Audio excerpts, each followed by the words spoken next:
Ini istilah Syamat.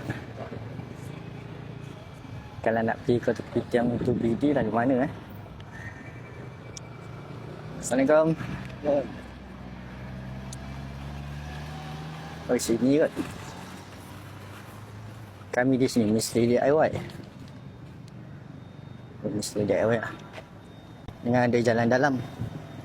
Bang. Assalamualaikum. DIY. Oh, ni tempat jalan kaki. Laluan jalan kaki.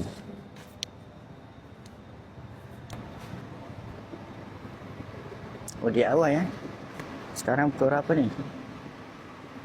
Oh, 9.30 dah buka Masya-Allah. Baik. Tadi singgah. Ingat sini medan selera ni.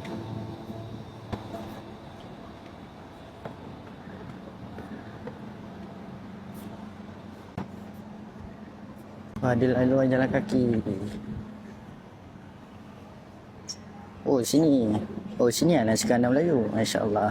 Bang, Assalamualaikum bang. Waalaikumsalam. Masya bang Okey. Ui, oh sini nasi kandar Okey, okey.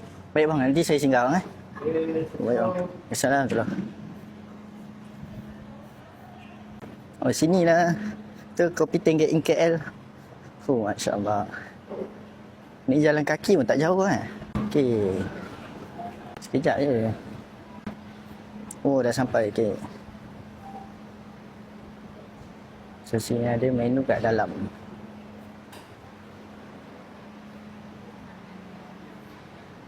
Okey, sini.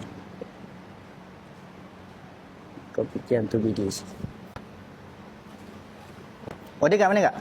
Order kat sini. Order sana? Oh, boleh tengok menu dulu Okey.